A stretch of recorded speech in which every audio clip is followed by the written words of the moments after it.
but your land is beautiful. ഇതൊരു നോവലാണ് written by Alan Paton. Set ചെയ്തിരിക്കുന്നത് South Africa apartheid എറയിലാണ്, exploring the struggle against racial injustice and inequality. Multiple characters, real life events ഇതൊക്കെ include ചെയ്തിട്ടുണ്ട്, presenting the moral courage and resistance of those who stood against an unjust system.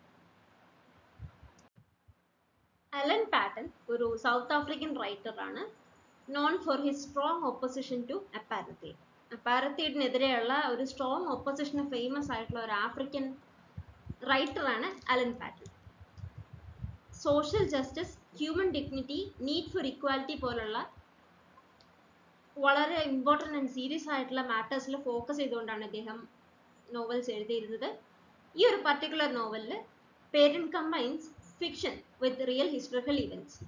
ഫിക്ഷനെ real historical ഇവൻറ്റ്സുമായിട്ട് combine ചെയ്യാണ്. Why? To highlight the struggles faced by both black and white South Africans who opposed അപ്പാരത്തൈഡ്.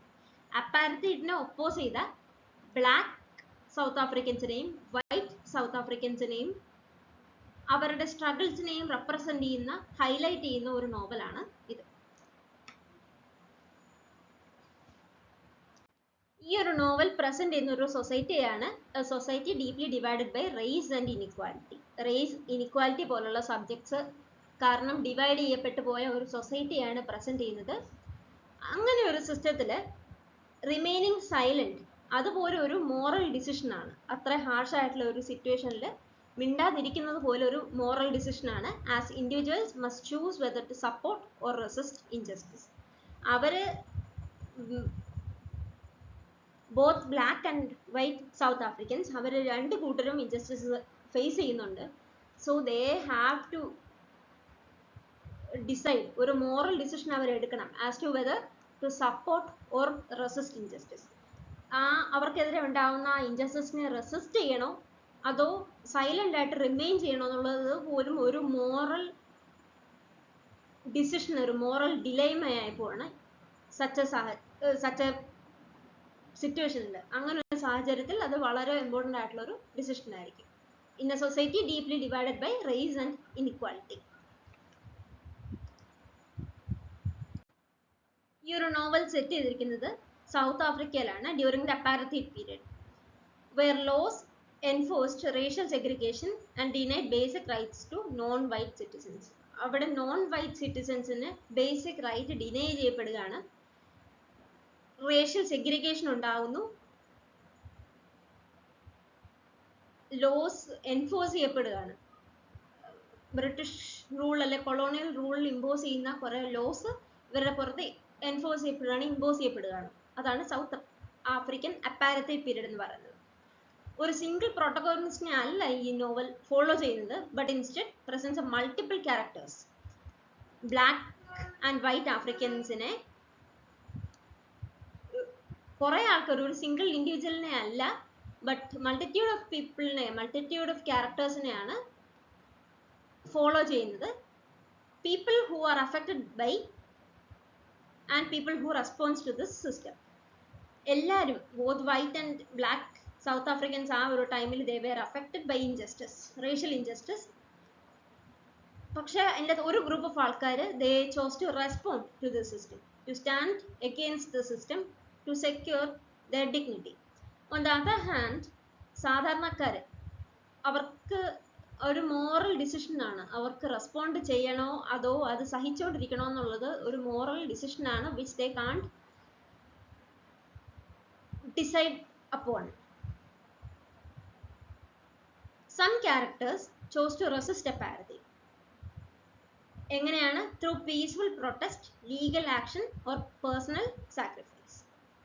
ചില ആൾക്കാർ personal സാക്രിഫൈസും legal ആക്ഷനും peaceful പ്രൊട്ടസ്റ്റും കൊണ്ട് ഈ അപ്പാരത്തൈഡിനെ റെസിസ്റ്റ് ചെയ്യാൻ ശ്രമിക്കുന്നുണ്ട്. പക്ഷെ others they struggle with fear, doubt or moral conflict.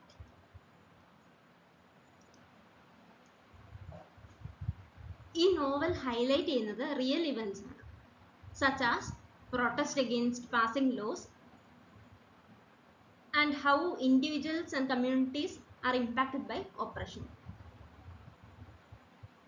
Oppression എന്നുള്ളൊരു ഫോഴ്സ് ഇൻഡിവിജ്വൽസിനെയും കമ്മ്യൂണിറ്റീസിനെയും എങ്ങനെ നെഗറ്റീവ്ലി ഇൻഫ്ലുവൻസ് ചെയ്യുന്നു, ഇമ്പാക്ട് ചെയ്യുന്നു എന്നുള്ളത് ഹൈലൈറ്റ് ചെയ്യുന്നുണ്ട് ഈ നോവലിൽ. പിന്നെ പ്രൊട്ടസ്റ്റ് അഗെയിൻസ്റ്റ് പാസിംഗ് ലോസ്, ഈ രണ്ട് കാര്യങ്ങൾ വളരെ ഡീപ്പായിട്ട് ഹൈലൈറ്റ് ചെയ്തിട്ടുണ്ട്. ഈ ഒരു റിസ്കുകൾക്കിടയിലും many characters continue to fight for justice and human dignity. Human ഡിഗ്നിറ്റിക്കും ജസ്റ്റിസിനും വേണ്ടി ഫൈറ്റ് ചെയ്യുന്ന കുറച്ച് ക്യാരക്ടേഴ്സ് ഉണ്ട്. They are courageous. Despite being in the risk, they do fight for justice and human dignity. ഇതൊരു ഫ്രെയിംവർക്ക്, ഒരു നെറ്റ്വർക്ക് ഓഫ് ഇന്റർകണക്റ്റഡ് സ്റ്റോറീസ് ആണ് ഈ ഒരു novel. Presenting a powerful picture of resistance against injustice and the hope for a more equal society.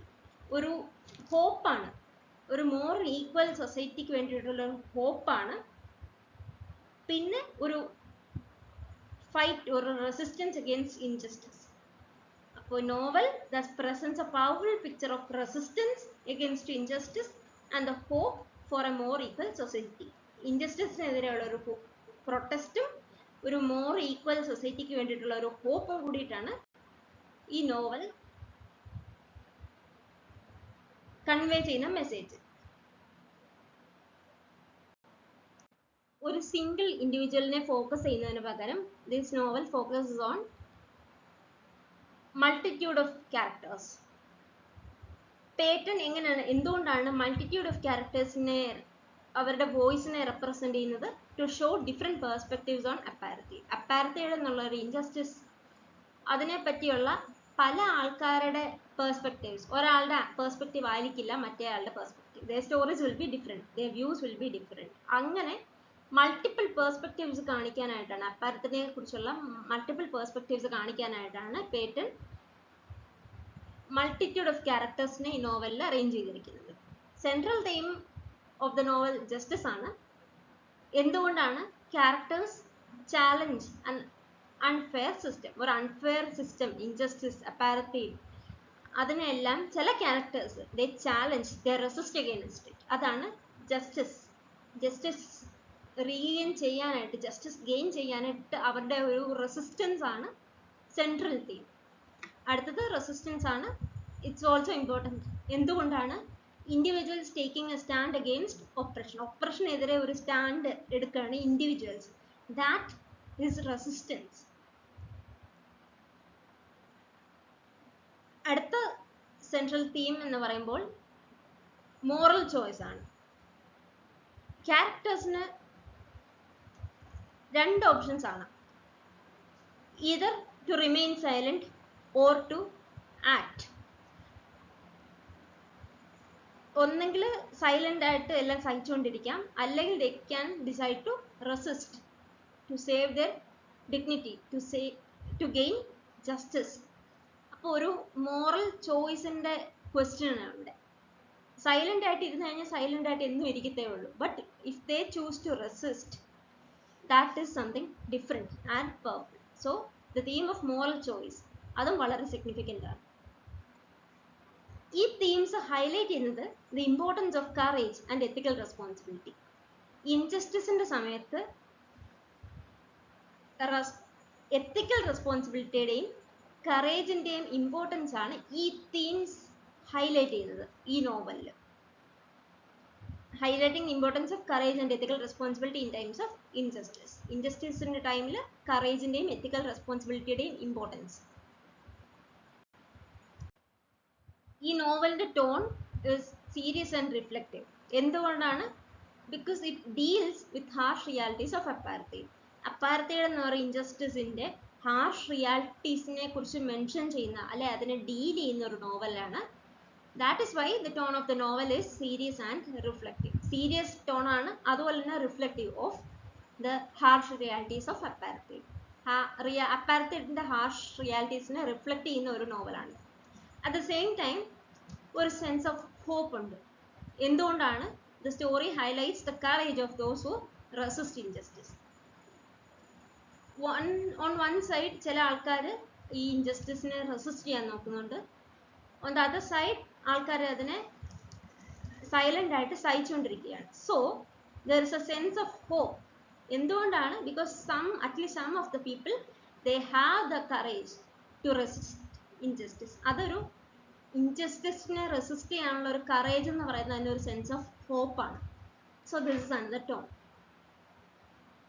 The tone remains calm and controlled even when describing difficult situations. Difficult ആയിട്ടുള്ള വളരെ harsh ആയിട്ടുള്ള സിറ്റുവേഷൻസിനെ discuss ചെയ്യുമ്പോഴും ഈ ഒരു നോവലിൻ്റെ tone calm and controlled ആയിട്ടാണ് ഇരിക്കുന്നത്, making the message more powerful. എത്ര വലിയ ഡിഫിക്കൽട്ട് ആയിട്ടുള്ള സിറ്റുവേഷൻ ആണെങ്കിലും കാം ആൻഡ് കൺട്രോൾഡ് ആയിട്ടുള്ള ആ ഒരു ടോൺ എന്താണ് കൺവേ ചെയ്യുന്നത്? ഒരു പവർഫുൾ മെസ്സേജ് ആണ് കൺവേ ചെയ്യുന്നത്. ഓവറോൾ ഈ ഒരു നോവൽ പറയുന്നതാണ് that even in oppressive systems human dignity and resistance can lead to change. എത്ര വലിയ ഹാർഷ് സിറ്റുവേഷൻ ആണെങ്കിലും ഹ്യൂമൻ ഡിഗ്നിറ്റിയും റെസിസ്റ്റൻസും ഒരു പോസിറ്റീവ് ഹോപ്പ് നൽകുന്നുണ്ട്. a hope towards a good change. Even in oppressive systems human dignity and resistance can lead to change. അത്ര വലിയ harsh ആയിട്ടുള്ള സിറ്റുവേഷനിലും human ഡിഗ്നിറ്റിക്കും റെസിസ്റ്റൻസിനുള്ള ഒരു പവർ ആണ് that gives a hope, a positive hope towards a good future, ഒരു change. In conclusion, but your land is beautiful ഒരു powerful exploration ആണ് of what of justice, courage and the struggle for equality. ഇക്വാലിറ്റിക്കും ജസ്റ്റിസിനും കറേജിനും ഒക്കെ അതിനെക്കുറിച്ചെല്ലാം ഉള്ള ഒരു പവർഫുൾ എക്സ്പ്ലോറേഷൻ ആണ് your land is beautiful. Thank U.